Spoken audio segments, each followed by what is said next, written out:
Kapamilya, babala po dahil sensitibong balita ang inyong matutunghayan. Brutal na pinatay ang 8 taong gulang na grade 3 student sa San Pablo City, Laguna na papasok na sana sa eskwelahan. Tadtad ng taga ang biktima ng matagpuan sa isang gubat malapit sa kuweba.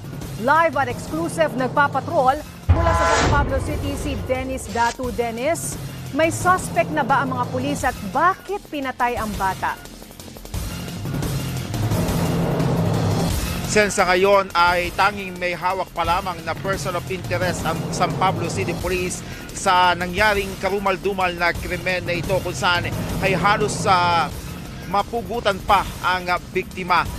Ngayon ay malaliman ang ginagawang investigasyon ng San Pablo City Police para matukoy ang motibo, lalo't yung pamilya ay wala ring maisip na dahilan kung bakit nangyari ang malagim na krimen na ito.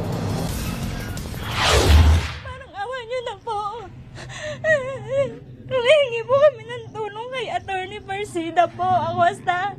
Parang awan niyo na po, tulungan niyo po kami. Sana po, makamit ang hustisya ng kapatid ko. Wala po siyang kamalay-malay.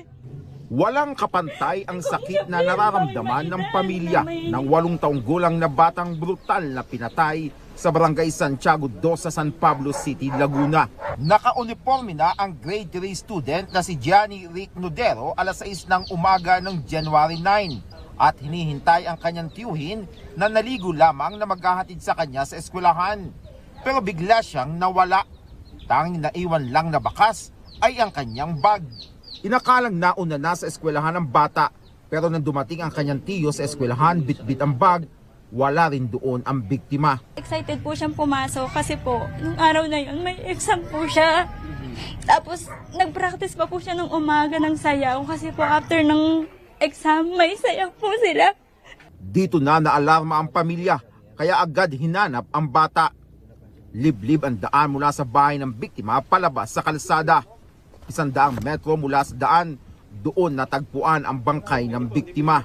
Nanlumo ang lahat ng madiskubre ang duguan at wala ng buhay na bata sa damuhan malapit sa isang kuweba. Karumal-dumal ang sinapit ng biktima. Tadtad ng taga sa iba-ibang parte ng katawan. Tapyas ang tenga at putol ang maraming daliri sa kamay. Sa sinabot po ng kapatid kong karumal-dumal, hindi po namin matatanggap talaga. Parang ama niyo na po, tulungan niyo po kami.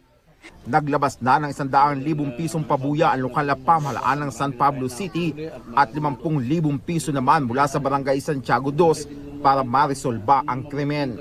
Sa gumawa nito, sumuko ka na kung ikaw ay may gusto pang lumawig pa ng kaunti ang iyong buhay pagkat ang ginawa mong karumal-dumal na gawain walang kapatawaran nito. Ayon sa San Pablo City Police, isang person of interest na ang kanilang hawak. Yung mga investigador natin, actually, napunta dito, may mga witness silang nakausap. May dugo sa damit, nakita nila yon. Tapos nung before na nangyari yung crime, siya lang yung naghahasa ng... Umaalalay na rin ang Volunteers Against Crime and Corruption sa pamilya ng biktima. Dumadaan ngayon sa interogasyon itong lalaking person of interest na kilala rin lamang ng pamilya ng biktima at inaalam pa kung ito ay gumagamit ng ilegal na droga dahil ayon sa lokal na pamahalaan ng San Pablo at maging sa lokal na pulis ay talamak ang paggamit ng ilegal na droga sa naturang barangay kung saan ay kabilang siya sa 20 barangay mula sa 80 barangay ng San Pablo kung saan ay hindi pa nakiklear sa illegal drugs. Zen.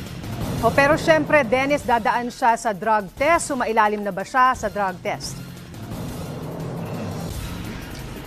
Kanina lamang ito nakuha ng mga pulis at siya ay ini-interview pa, kinukunan pa ng mga pahayag pero ito idadaan din sa medical examination at may mga witness na din na kinukuha na ng pahayag ang mga otoridad.